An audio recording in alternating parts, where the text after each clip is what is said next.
My name is Michele Burman, and I am a Professor of Criminology in the Scottish Centre for Crime and Justice Research at the University of Glasgow in Scotland. And it is my absolute pleasure to interview Professor Loraine Gelsthorpe today. Loraine is a Professor Emerita at the University of Cambridge. She's very recently stepped down from being the Director of the Institute of Criminology at the University of Cambridge, a position that she held for many years. Loraine is also, since 2010, been a co-convener of the work of the ESC Working Group on Gender, Crime and Justice. Loraine has had many awards in her career.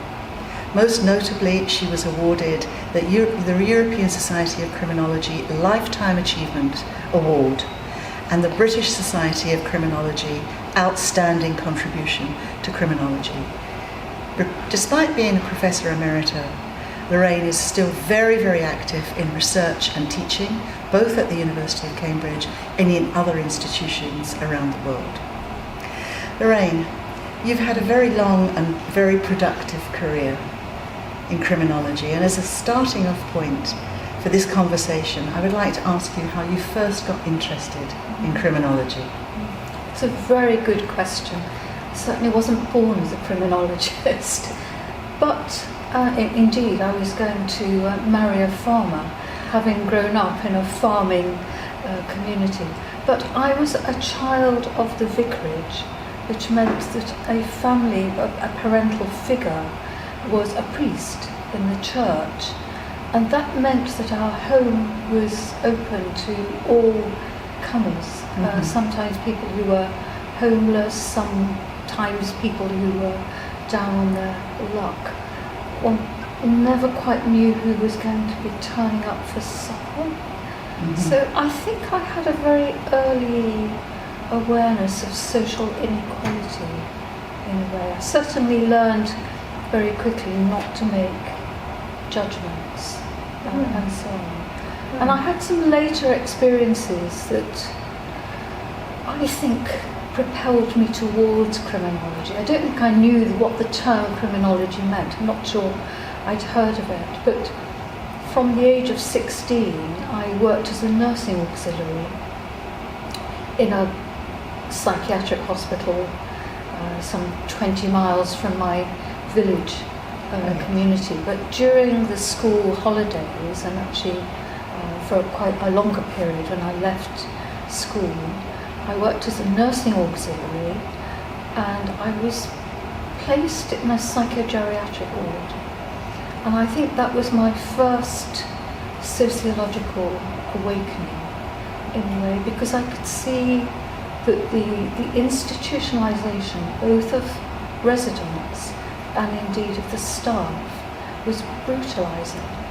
And if I may, there's one anecdote, but I'm still ashamed to this day, because I'd been working on the ward for 6 weeks or so, and there was someone on the ward who was described as severely psychiatrically disturbed, described as having schizophrenia, and I was told that she didn't talk.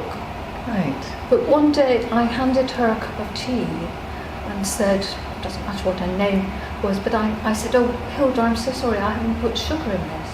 I'll go and get some." And she said, "That's all right, dear, I don't mind."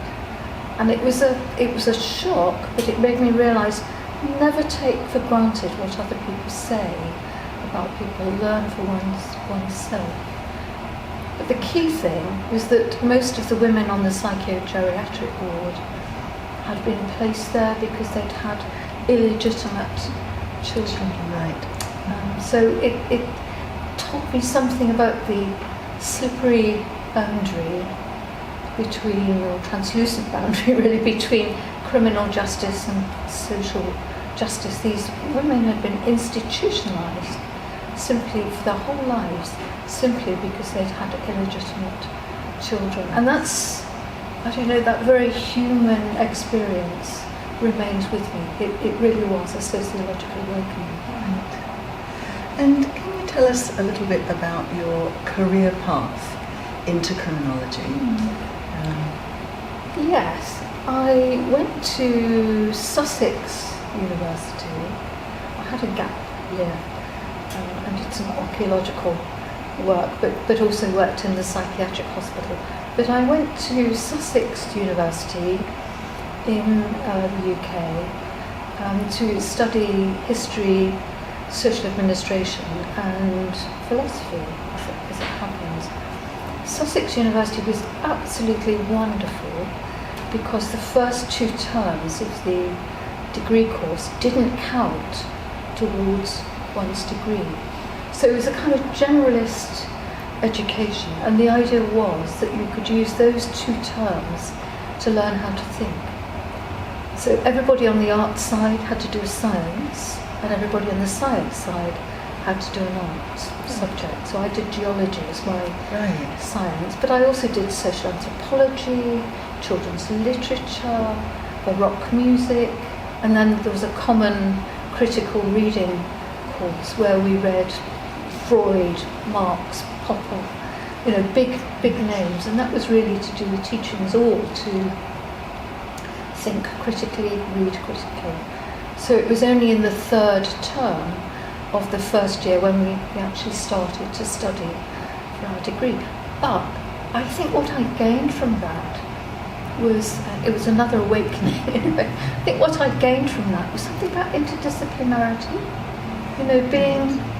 feeling comfortable looking at other disciplines and seeing what one could learn. But when I started my degree course properly, it was the social history elements of the course, the birth of the institution in the 1800s and so on, and moral philosophy, which really informed my thinking and led me to appreciate what criminology might mean.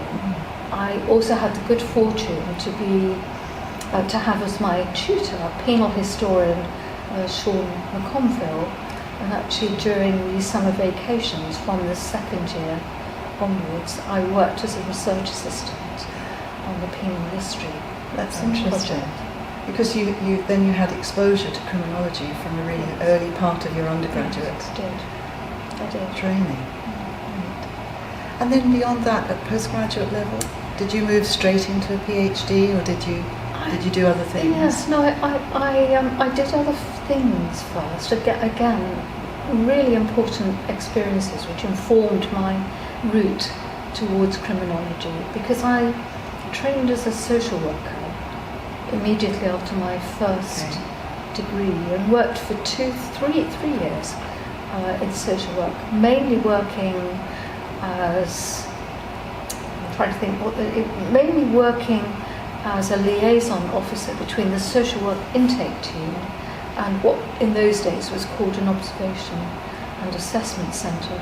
So I was working with young people who were troubled or perceived to be troublesome, and thinking about them actually propelled me then to do the Masters in Criminology degree at the University of Cambridge.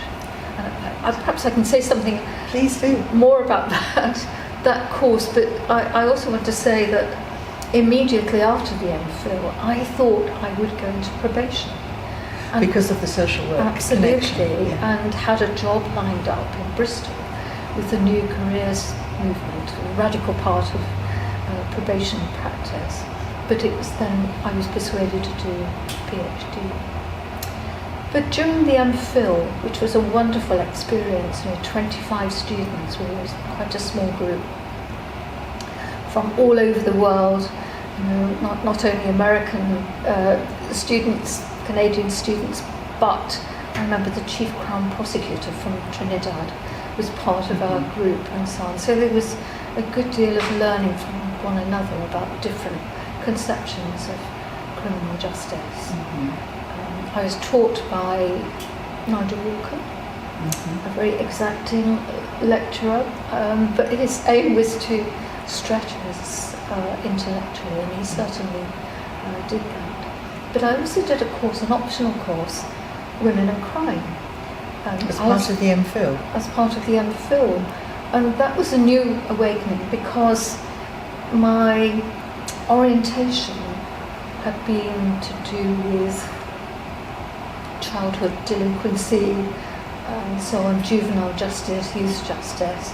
But it was that course which just blew my mind at the time, because I had not really thought about women and criminal justice.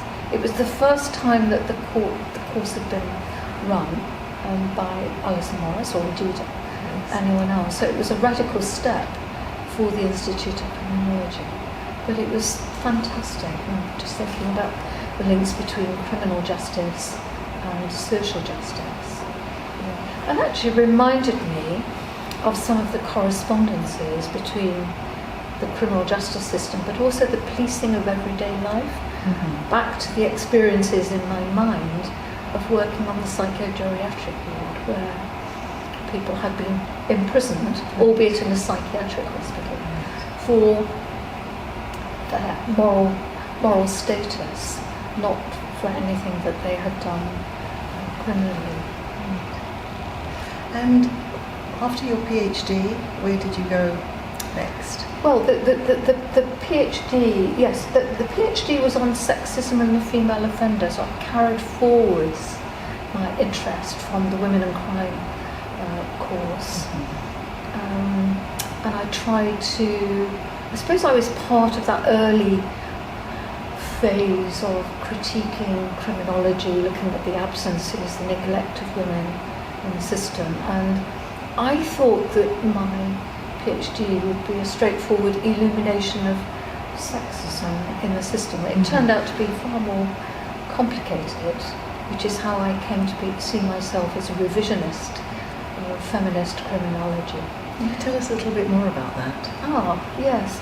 Well, I think I assumed that somehow there would be blatant sexism in everyday practices, and I think what I discovered was that it was far more subtle. One had to tease out the different forms of oppression.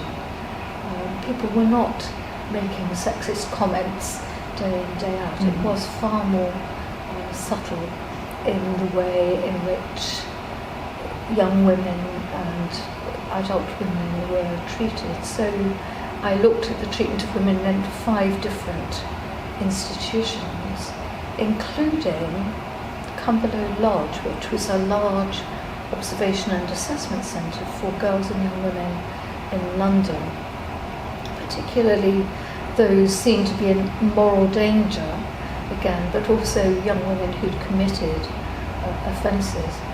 And I realised that through the everyday practices, the women were being taught to be mothers and housewives. That was the expectation that was set out for them. There were no other horizons, really.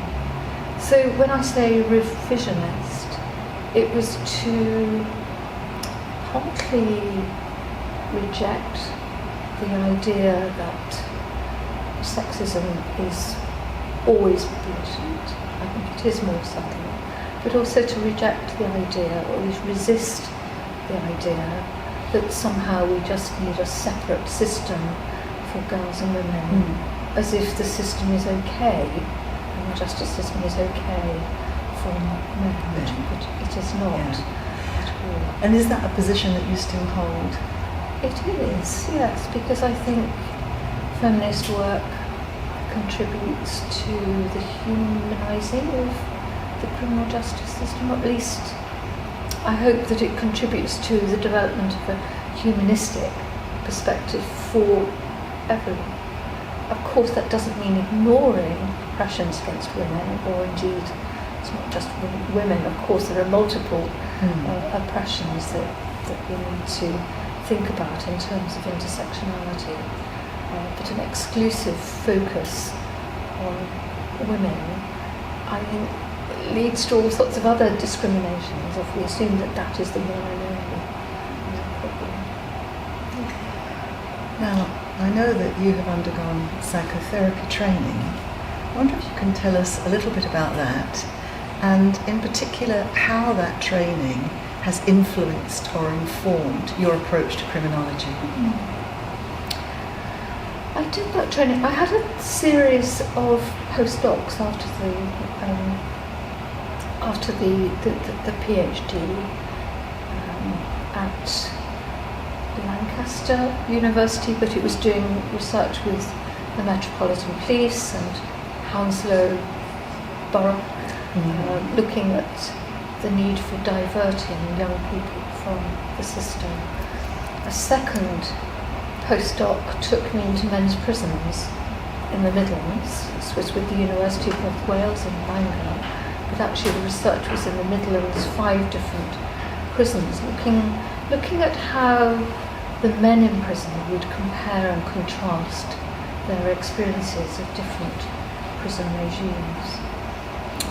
A third postdoc was back at Lancaster University, but again doing research in different parts of the country on the Crown Prosecution Service, very new in the late 1980s, early 1990s when I was doing the research. And at that point I was trying to tease out operational philosophies, what was going through the Crown Prosecutors' decisions when they were making decisions about people's life course, really, to prosecute or not to prosecute. And then I had a position at the London School of Economics looking at race and gender issues in pre-sentence reports. Now the link with psychotherapy is that all those experiences made me think about the emotional labour of the researcher. The prison experience of doing research in prisons I found particularly grueling, and it contributed to my need to seek out counselling, support, psychotherapy, a few other things as well. And it was through that I recognised the importance of psychoanalytical thinking, not only in terms of the unconscious, which is sometimes something we neglect in criminology because we assume that people make rational decisions and so on, or as if they're very conscious of making decisions, whether it's situation action theory or other theories where it's assumed that people know exactly what they're doing when making choices, or whether it's other unconscious things that influence decision making in terms of criminal justice. At the time, the university was very keen on people bringing in research money, sometimes to the extent of focusing on that rather than the quality of the research or what the research was about. And I felt that something was being lost in terms of human values and so on. So that also propelled me to do the psychotherapy training, which I did between 1998 and 2003. But that was wonderful because it gave me another discipline to think through as well, to bring to criminology. And it has, I perhaps haven't written as much about the links between psychoanalysis and psychotherapy as I would like to do so. I've got some plans for the future. But it has influenced one or two things. For example, I remember being invited to contribute to a book, a special issue of a journal, I think it was, about the jackroller. So this was Clifford Shaw, American sociologist, writing in the 1930s, early 1930s, about the jackroller being Stanley, yes. Stanley, to give Stanley voice a very early version of convict criminology in a way, although it wasn't called that. And all the other contributors, I think, focused mainly on Stanley and what Stanley was saying, because Stanley was the co-author with Clifford Shaw. Co-production is not new. So a very early example of co-production. Rather than focusing on on Stanley himself, I focused on Clifford Shaw, wondering, well, why did Clifford Shaw want to give voice to Stanley? What was it that propelled him to want to do that? And I discovered that Clifford Shaw was one of a number of children, I think, from memory, 10 children or so, and I began to reflect on, well, I wonder what it was like being the middle child of 10 children. Did Clifford Shaw himself struggle to find voice, to be heard? Did he identify with Stanley in wanting children to have voice? So I took a different perspective. That's so interesting. But I think the psychoanalytic training has had other benefits too. For example, I'm aware that sometimes when PhD supervisors are supervising PhD students, they are supervising the project. They're invested in the project that the PhD student is doing. And I think I've always thought, well, I'm supervising the person. I'm sort of serving as midwife to the person who will produce the PhD. And I guess that's not dissimilar from psychotherapy with individuals. One is trying to facilitate expression of experiences and discovery of self. That seems to me to be a much more productive way of supervising, is paying attention to the individuals and their needs as part of that PhD journey.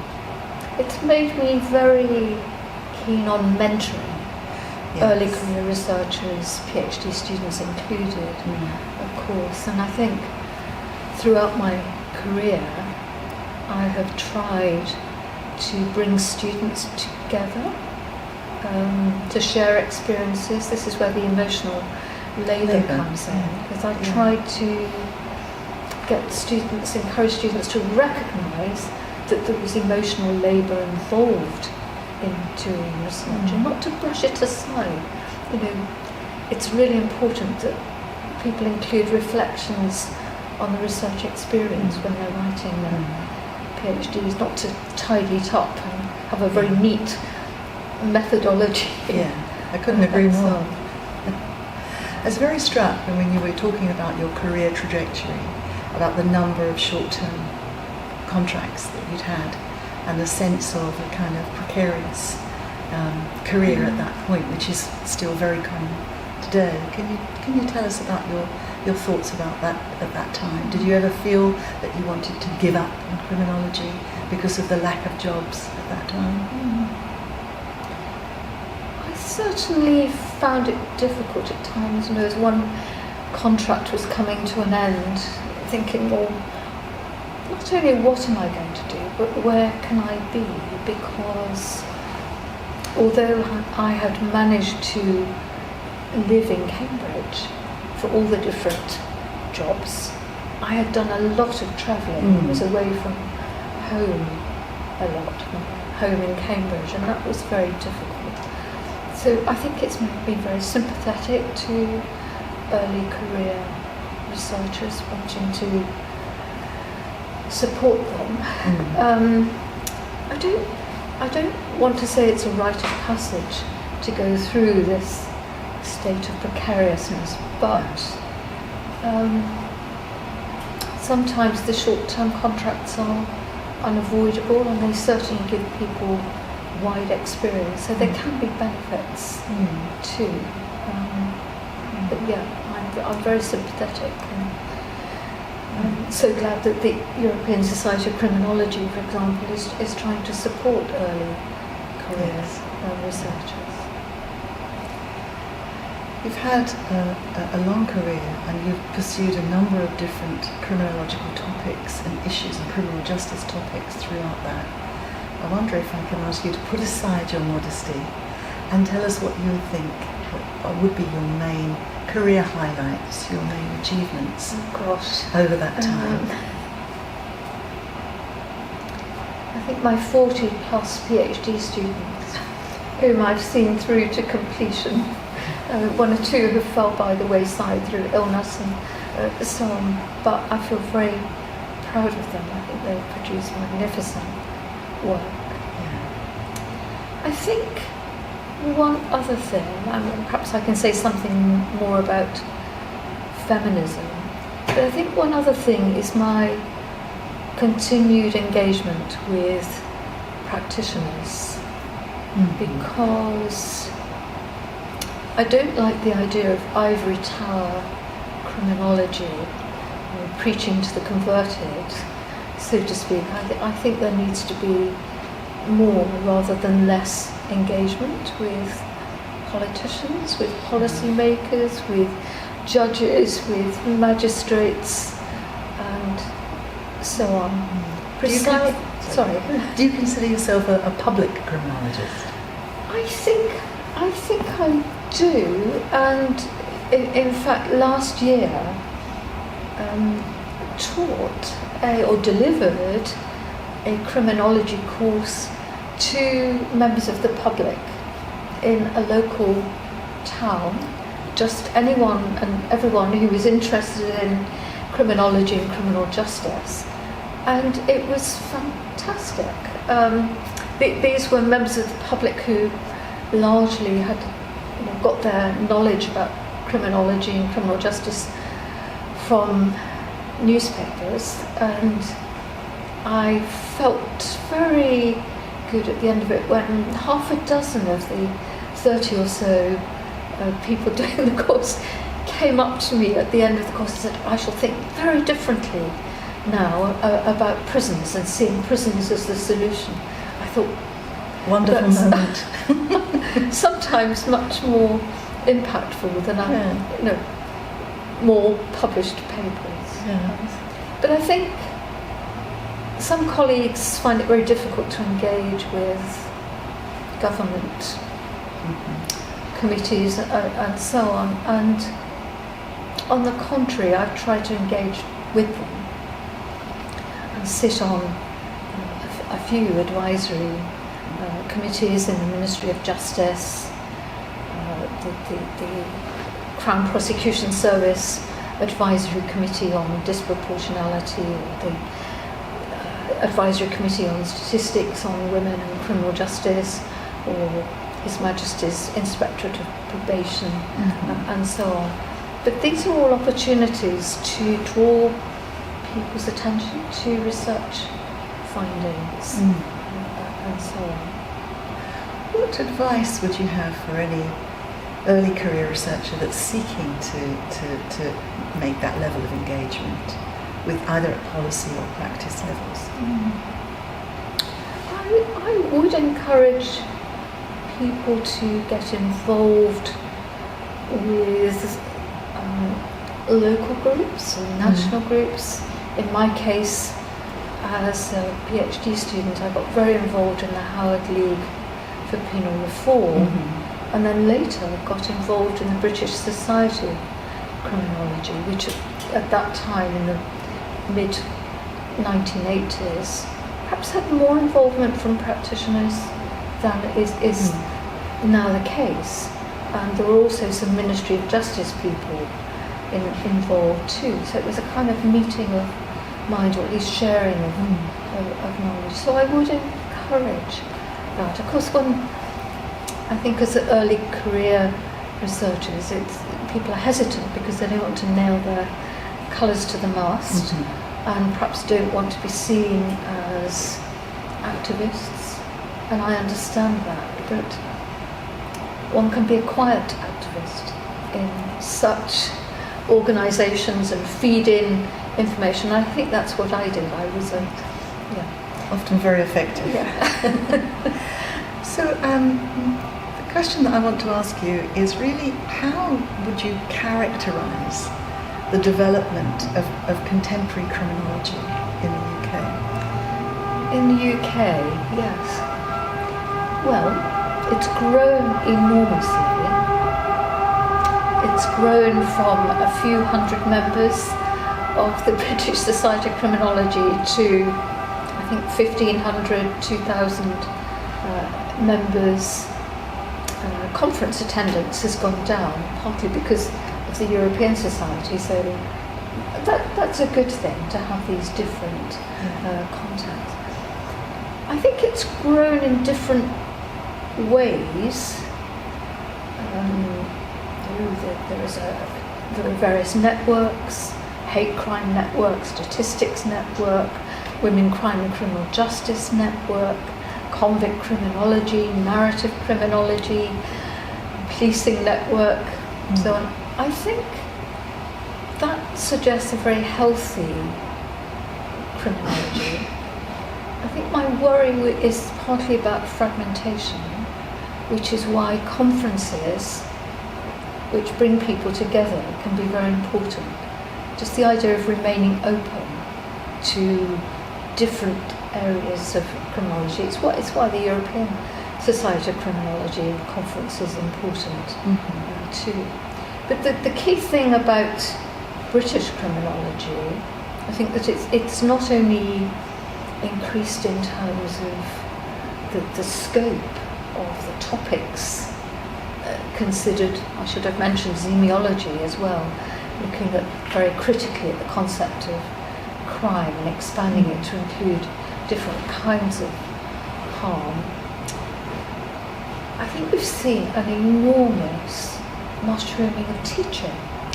Yes. I mean, time was when there were a handful of courses, and they were master's courses, but now there are hundreds of courses at undergraduate level, postgraduate level, so on and so forth, which is hugely important. And I think we've also seen more interest from lawyers in criminology to socio-legal perspectives, which hopefully can help in terms of informing sentences and judges. Though I think there's more work to do in that direction. And when and how did you first encounter and engage with European criminology? I was at the very first criminology conference. There were 300 or so. I was there. It was in Lausanne. Yes, it was. I was already in the country because I'd come with a choir, and I took time out from the choir tour to attend the conference, and thought it was absolutely wonderful. You know, different perspectives, different disciplines, and so on. And I think I've more or less been to every conference, barring maybe 3 or 4 in the 23 years that the conference has been going. So I think it's very important. Yes. So how would you characterise the development of criminology in Europe?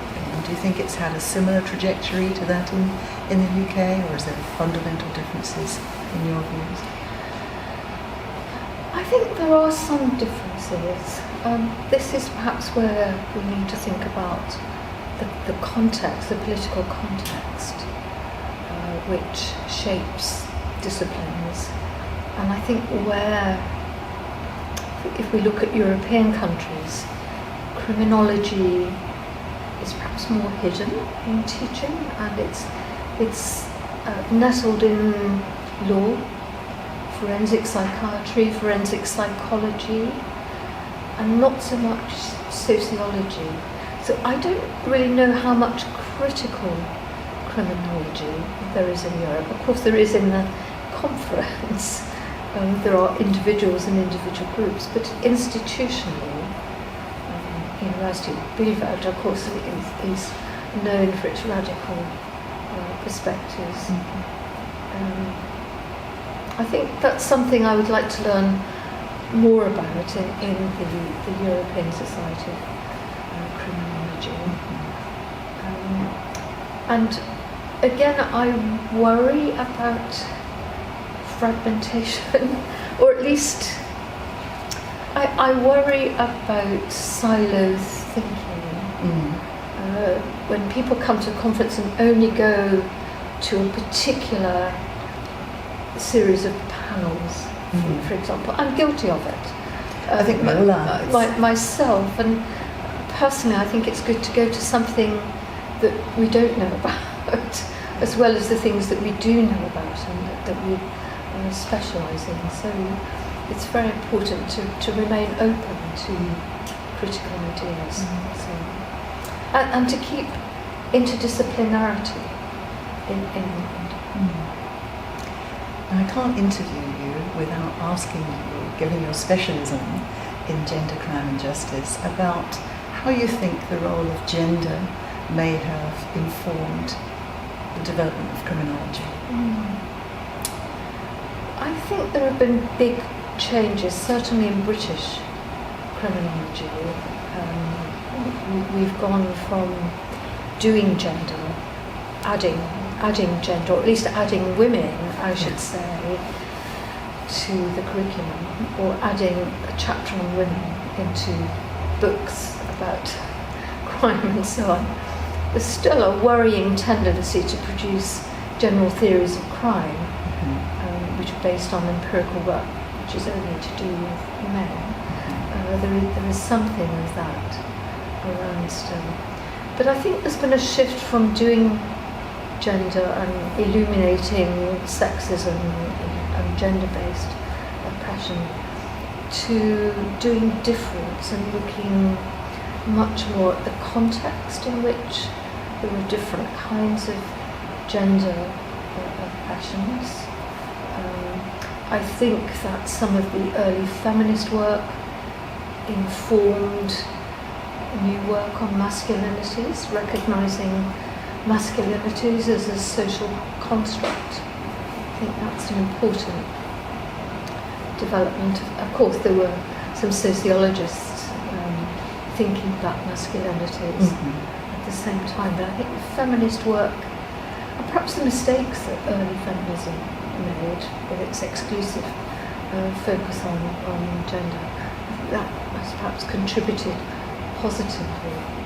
So doing difference is far more subtle, and I think there has been an expansion in recognition of different kinds of feminism, global feminism, black feminism, ecofeminism, so on and so forth, all of which are hugely important.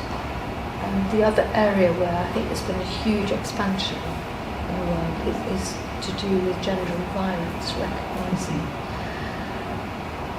the violence that the criminal justice system itself does to people.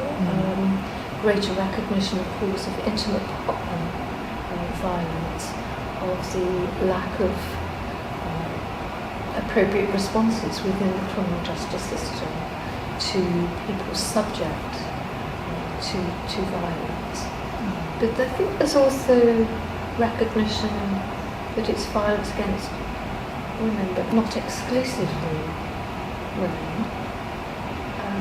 So I think it's important to think about intersectionality in this too, recognising different forms, different levels, multiple forms of oppression too. And what would be your hopes for future areas of feminist endeavour within criminology?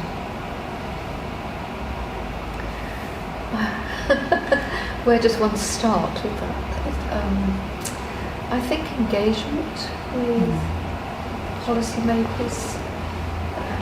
Yes, we all need to produce work for publication, but we need to encourage policymakers to actually take note. I know that's a huge challenge, and there is an enormous emotional labour involved in that endeavour, and sometimes it can feel as if we are knocking our heads on a brick wall and trying to change policy, because it is so political. Political context shapes things. But unless we can change policy and the way in which practitioners think, to disrupt some of the regimes of truth that have been established and expose them as myths and models and misconceptions. So that's the way I would like to see things go. But there is much more work to do on intersectionality too. Well, I think that seems like a very good note on which to end. Thank you. Loraine Gelsthorpe, thank you so much for giving this wonderful explanation of your career and your highlights, and we really are grateful to you. I think on behalf of the ESC, I think we're very grateful for all of the work that you've done and the insights that you've contributed over the years. So thank you very much. Thank you. Thank you.